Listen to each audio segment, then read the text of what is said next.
오늘 우리에게 들려주시는 하나님의 말씀은 마태복음 21장 33절부터 46절까지의 말씀입니다.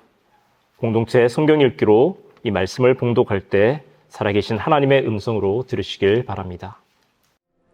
다른 한 비유를 들으라.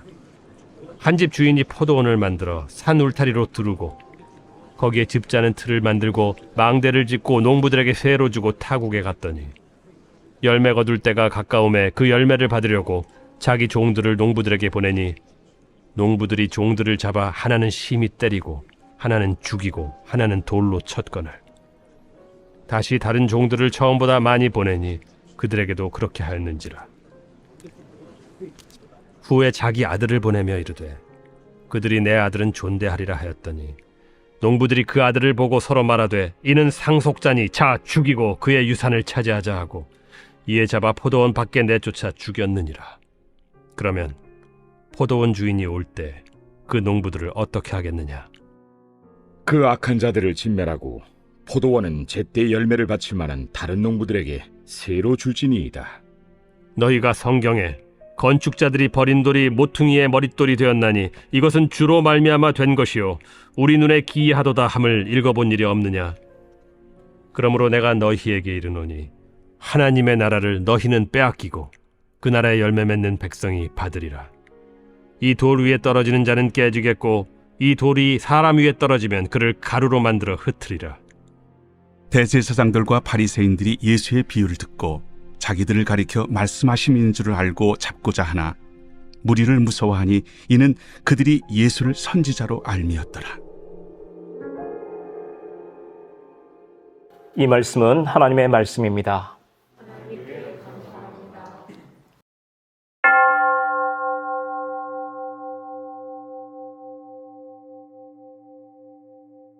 여러분들이 전역을 하고 나름대로 자리를 잡고 직업을 가지게 될 겁니다. 여러분들이 꿈꾸는 직업은 무엇입니까? 이 세상에 참 많은 매력적인 직업들이 있는데 저는 그 중에서도 특별히 건축가들을 굉장히 존경합니다. EBS에서 방영하는 건축탐구 집이라고 하는 프로그램을 종종 볼 때가 있습니다. 거기에는 다양한 이유로 또 다양한 방법으로 멋진 집을 세우고 살아가는 사람들, 또 그들이 살아가고 있는 그 집이 등장합니다. 평범한 집들이 아닙니다. 창이면 창, 벽이면 벽, 또 문이면 문, 구석구석마다 그렇게 만들어진 이유와 생각들이 깃들어 있고 그것을 실제로 구현한 모습이 주변의 풍경과 어우러져 멋지게 펼쳐집니다. 그 집에 사는 사람들의 이야기가 묻어납니다. 물론 돈이 있어야 그런 집을 짓겠지만 돈이 많다고 쉽게 지을 수 있는 것은 또 아닌 듯합니다. 누군가를 향한 배려와 관심, 또 그것을 표현하기 위한 고심이 곳곳에 배어 있을 때 작은 공간이라도 멋스럽고 아늑한 누군가의 집으로 만들어지기 때문이죠. 그럼 막연한 생각과 기대를 스케치하고 그것을 도면으로 옮기고 마침내 구체적인 공간으로 만들어내는 사람들이 건축가들입니다. 그런 의미에서 하나님이 이 세상을 창조하셨을 때 하셨던 일들을 그대로 흉내내는 사람들이 건축가들이 아닐까 생각합니다. 깊어져가는 가을, 여유를 가지고 주변을 둘러보시기 바랍니다. 하늘은 얼마나 높아졌는지, 주변의 나무는 어떻게 색이 바뀌고 겨울을 준비하고 있는지, 그 하나하나의 변화에 이유가 담겨 있습니다. 그 모든 변화 속에 하나님의 손길과 하나님의 숨결이 느껴집니다. 그런데 건축가는 건축물을 지은 후에 그곳에 머물지 않습니다. 하지만 그의 흔적은 그 집 곳곳에 배어 있습니다. 하나님이 이 세상을 창조하셨지만 우리는 이 세상 안에서 하나님의 모습을 발견하기 쉽지 않습니다. 보이지 않기 때문입니다. 그래서 때론 세상이 저절로 만들어지고 저절로 굴러가는 것처럼 보일 때도 있습니다. 하지만 찬찬히 둘러보면 곳곳에 배어 있는 하나님의 솜씨를 캐내어 읽어낼 수 있습니다. 이런 시각을 가진 사람을 우리는 신앙인, 더 정확하게 말하자면 그리스도인이라고 부릅니다. 오늘 말씀에도 포도원 주인이 등장합니다. 그는 손수 포도원을 만들었습니다. 산 울타리를 두르고 집을 짜는 틀도 만들었습니다. 망대를 지어서 안전도 확보했습니다. 하지만 외국에 일이 있어서 오랫동안 자리를 비우게 되었습니다. 그래서 포도원에서 일할 농부들을 모으고 그들에게 포도원을 맡기고 떠납니다. 포도원 주인이 포도원을 얼마나 아꼈는지는 그가 포도원 구석구석에 필요한 것들을 직접 만들어서 배치했다는 사실에서 알 수 있습니다. 포도원이라고 해서 그냥 포도나무만 심으면 다가 아니었던 것이죠. 그것을 지키고 가꾸는 데 필요한 주변 시설을 다 갖추기 위해 주인이 무척이나 애쓰고 노력했다라고 하는 사실을 오늘 비유는 특별히 강조하고 있습니다. 이쯤 되면 우리는 이 이야기의 흐름을 통해서 이 포도원 주인이 누구를 가리키는지, 또 여기에 등장하는 종이나 아들, 그리고 포도원을 빼앗으려는 악한 농부가 누구인지 어렴풋하게 깨닫게 됩니다. 그렇습니다. 포도원 주인은 하나님을 떠올리게 합니다. 특별히 지금 그가 보이지 않는다는 사실에서 더욱더 그러합니다. 그러나 포도원 주인이 그랬듯이 하나님도 대책 없이 이 세상을 비우지 않으셨습니다. 당신이 창조한 사람들에게 주님의 포도원, 하나님이 만드신 세상을 가꾸고 열매 맺도록 맡기셨습니다. 주인은 자기 포도원을 맡은 농부들에게 무엇을 기대할까요? 주인이 없어도 주인처럼 주인의 마음을 가지고 포도원을 잘 가꾸어 풍성한 열매를 얻기를 바라지 않을까요? 이 땅을 향한, 또 우리를 향한 하나님의 기대도 이와 크게 다르지 않습니다. 우리는 하나님을 생각할 때 믿음을 떠올립니다. 히브리서에서 믿음을 희망하는 것들이 현실이 되게 하는 것이라고 말을 합니다. 또 보이지 않는 것, 보지 못하는 것들을 증명하는 건 역시 믿음이라고 말합니다. 비록 하나님이 보이지 않을지라도 그가 이루어 주실 것을 희망하는 것, 또 그 사실을 의심 없이 받아들이는 것이 믿음입니다. 동시에 우리가 하나님을 향한 믿음도 중요하지만 우리를 향한 하나님의 믿음도 있음을 기억해야 합니다. 우리를 향한 하나님의 기대에 부응하는 것이 하나님의 믿음에 대한 우리의 마땅한 반응입니다. 지금 우리가 누리고 있는 그 모든 것이 그분께로부터 왔고 그분의 것이기 때문입니다. 그런 의미에서 신앙인들에게 믿음은 굉장히 중요한 덕목입니다. 예수님 당대 믿음에 대해서 둘째가라면 서러울 사람들이 있다면 지금 예수님 앞에서 예수님의 말씀을 듣고 있던 이 대제사장들과 바리새인들이었을 겁니다. 이들은 누구보다 열심히 종교 생활을 했고 예배도 드렸고 하나님을 섬겼지만 정작 하나님이 진정으로 원하시는 것이 무엇인지에는 관심이 없었습니다. 오늘 비유의 말씀 속에 등장한 악한 농부들의 모습이 바로 저들을 가리켜 하신 말씀입니다. 저들은 포도원을 마치 자기의 소유인 것처럼 생각하기 시작했습니다. 보이지 않는 주인의 주인됨을 부정하기 시작했던 겁니다. 아마 처음부터 그랬던 건 아닐 겁니다. 그러나 시간이 흐를수록 조금씩 저들의 마음과 태도가 흐트러져 갔습니다. 농사는 오랜 기다림의 과정이 수반되어야 하죠. 포도나무는 심는다고 바로 그 해의 열매를 거둘 수 있는 것이 아닙니다. 아마도 몇 해가 지나야 했을 겁니다. 이제 열매를 수확할 정도가 되었다라고 여긴 주인은 수확한 열매로 세를 받기 위해 사람들을 보내었습니다. 하지만 몇 해 동안 포도원을 돌보며 어느새 그 포도원을 자기 땅처럼 여기며 살던 농부들은 주인의 요청을 거부하고 주인이 보낸 사람들에게 폭력을 행사합니다. 하나님이 보낸 많은 예언자들이, 선지자들이 이런 대접을 받았습니다. 이렇게 몇 차례 실랑이가 오간 뒤에 주인은 마침내 자기 아들을 보내면서 정중하게 다시 요청합니다.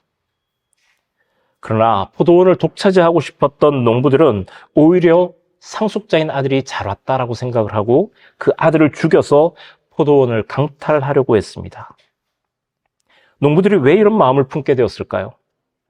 오랫동안 주인은 자리를 비웠고 그 사이에 애정을 가지고 포도원을 가꾼 사람들이 자기 자신들이었다는 겁니다. 아침 일찍부터 밤늦게까지 거름도 주고 벌레도 잡고 흙이 마르지 않도록 부지런히 물도 되었을 겁니다. 포도원에 많은 애정을 가지고 땀도 흘렸겠죠. 그 사실을 아무도 부정할 수 없습니다. 하지만 그럼에도 불구하고 그 포도원은 자신들의 것은 아니었습니다. 아무리 많은 땀을 흘렸더라도, 아무리 큰 애정을 가지고 수고로이 돌보았더라도 포도원의 주인은 농부들이 아니었습니다. 주인은 따로 있었습니다. 오늘 말씀에 등장하는 악한 농부들이 책망을 받은 것은 농사를 제대로 짓지 못해서가 아닙니다. 열매를 많이 거두지 못했다고 책망받지 않았습니다. 그들은 주인을 주인으로 인정하지 않았습니다. 포도원을 마치 자기 것처럼 여기며 주인의 말과 그 말을 전한 사람들을 무시했습니다. 유대인들은 모세가 전한 하나님의 율법을 어릴 때부터 암송하고 철저히 배웁니다. 하지만 그것으로는 충분하지 않습니다. 하나님이 그들에게 율법을 주신 까닭은 이 세상을 살아가면서 지켜야 할 선을 분명히 알려주시기 위함입니다. 하나님과 사람의 자리를 바로 정하고 사람과 사람 사이의 선을 알게 하기 위함입니다. 그 선을 지키고 그 자리를 지킴으로 비로소 우리는 신앙인이 될 수 있습니다. 하나님이 보시기에 의로운 삶, 또 이웃을 사랑하고 돌보는 삶, 이것을 통해서 하나님께 영광을 돌리는 일은 모두 하나님을 하나님으로 인정하고 우리가 있어야 할 그 바른 자리를 지킬 때 거둘 수 있는 삶의 열매들입니다. 그런데 악한 농부들은 어땠습니까? 그들은 포도원의 진정한 주인이 자신들이라 여겼고 그들을 찾아온 포도원의 주인, 그 포도원 주인의 아들을, 즉 예수님을 죽이기까지 했습니다. 그렇게 하면 이 포도원이 자기의 것이 될 수 있을 거라는 잘못된 기대를 가졌기 때문입니다. 그 결과가 무엇입니까? 그들이 그나마 가지고 있던 것 다 빼앗기고 포도원은 다른 사람들에게 맡겨지게 되었습니다. 그런데 정말 이 비유의 주인공이 대제사장들과 바리새인들일까요? 그들에게 국한된 이야기이겠습니까? 오늘 말씀 중에 등장하는 악한 농부는 대제사장들이나 바리새인들을 콕 집어서 이야기하지 않습니다. 그냥 자기들이 생각할 때 저거 내 얘기인가? 이렇게 제발저려서 스스로 그렇게 판단했습니다. 이 말은 다시 말해서 누구라도 악한 농부의 자리에 앉을 수 있다는 말입니다. 이 마태복음을 전해들은 마태 공동체의 그 누구라도 과거부터 오늘날까지 크고 작은 교회를 담임하고 있는 목회자들 중 누구라도 또 지금 이 말씀을 듣고 있는 우리 중에 누구라도 이 악한 농부의 역할을 차지할 가능성을 안고 있습니다. 주인을 주인으로 여기지 않는다면 말입니다. 그런 의미에서 오늘 이 말씀은 나와는 상관없는 다른 누군가의 이야기로 들을 것이 아니라 두렵고 떨리는 마음으로 들어야 합니다. 바로 나를 향한 말씀일 수 있기 때문입니다. 우리는 얼마나 주님을 의식하며 살아가고 있습니까? 우리는 우리 스스로를 누구라고 여기며 살아가십니까? 오늘날을 흔히 신용사회라고 이야기하죠. 신용을 잃어버리면 모든 것을 다 잃어버리는 그런 세상에서 우리는 지금 살아가고 있습니다. 그런데 이것은 또 다른 의미에서 믿음의 문제입니다. 자본주의 사회에서 신용을 잘 유지하는 방법은 열심히 경제 활동을 하면서 연체를 하지 않는 것입니다. 살다 보면 대출을 할 때도 있고 때로는 빚을 질 수도 있습니다. 하지만 연체만큼은 피해야 합니다. 그런데 생각보다 카드 결제일은 굉장히 금방금방 다가옵니다. 그 날짜를 잊지 않고 빠져나갈 금액을 통장에 채워 놓아야 합니다. 이 순간만큼은 그 돈이 내 통장에 들어가 있어도 실은 내 것이 아닙니다. 은행의 돈입니다. 우리가 사는 집이나 차나 매일 먹는 음식도 내가 만약 카드를 사용해서 결제했다면 그것은 내 것이 아닙니다. 은행의 것입니다. 결제일을 맞추지 못하면 더 큰 금액을 페널티로 물어야 합니다. 이것이 자본주의 사회의 속성입니다. 세상이 말하는 믿음, 신용의 속성입니다. 그런데 소위 신앙인으로서 우리는 이만큼이라도 하나님에 대한 믿음을 보이고 있습니까? 지금 내 손에 쥐어진 것이 실은 내 것이 아니라 하나님께로부터 잠시 빌려서 사용하고 있다라고 하는 그런 의식을 하면서 살아가고 있습니까? 사실 그렇지 못할 때가 더 많은 것 같습니다. 애초부터 우리의 것은 아무것도 없었습니다. 우리는 빈손으로 시작했고 빈손으로 가게 될 것입니다. 날이 갈수록 우리는 점점 더 텅텅 비어갑니다. 파산 상태입니다. 그것을 감추기 위해 때로 욕심을 부리기도 하고 엉뚱한 것들로 그 허전함을, 그 비어있음을 채우려 합니다. 하지만 죄는 우리 삶의 곳곳을 갈라지게 해서 우리가 그 어떤 것으로도 아무리 채워도 그 안에 만족함이 없습니다. 결코 채워지지 않는 공허함만을 우리에게 안겨다 주고 있습니다. 이런 우리들에게 주인의 아들이 왔습니다. 기대와는 달리 아무런 힘도 쓰지 못하고 대사 한마디 없이 등장했다가 죽임을 당한 것처럼 보입니다. 실패한 것처럼 보이고 맥없이 사라진 듯합니다. 그러나 그것은 시작이었습니다. 최후 통첩이었습니다. 아들의 존재는 주인의 직접적인 개입을 예고합니다. 악한 농부들을 심판하고 포도원을 새로운 농부들에게 맡기는 계기가 되었습니다. 그런 의미에서 아들은 실패하지 않았습니다. 그의 죽음이 아무 의미 없는 것이 아니었습니다. 아들의 오심은 많은 것을 바꾸었습니다. 우리 삶 곳곳에 내가 주인 삼은 것들을 내려놓고 하나님을 나의 주인으로 여기며 살아가게 하십니다. 무엇보다 죄인된 우리를 구원받은 주님의 자녀로 살아가게 하셨습니다. 텅 빈 내 삶을 은혜로 채워주셨습니다. 카드 결제일은 우리의 통장을 텅 비게 만들지만 주님의 날, 그분의 다가오심은 우리의 삶을 기쁨으로 채워주십니다. 그 기쁨을 연료 삼아 이제 우리는 무엇을 해야 할까요? 어디로 달려나가야 할까요? 우리는 건축가 이야기로 설교를 시작했습니다. 그런데 오늘 말씀 가운데도 건축가의 이야기가 나옵니다. 건축자의 버린 돌이 모퉁이의 머릿돌이 되었나니 이것은 주로 말미암아 된 것이요 우리 눈에 기이하도다라고 하는 시편 말씀을 예수님이 인용하고 있습니다. 그렇습니다. 하나님이 하시는 일은 우리가 볼 때 기이하게 여겨지는 것이 참 많습니다. 그런데 여기서 정말 중요한 것은 주로 말미암아 이 일이 이루어졌다는 겁니다. 그분이 이루신다는 사실입니다. 지금도 여전히 하나님은 이 세상에 관여하며 우리를 통해 일하십니다. 그렇습니다. 때로 우리는 불가능하고 우리는 실패할지 모릅니다.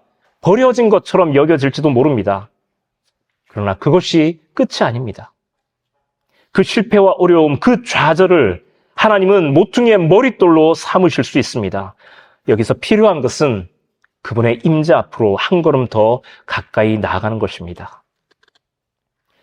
세계대전이 한창일 때 유럽 각국에서 자기 나라가 승리하게 해달라고 간절히 하나님께 기도했습니다.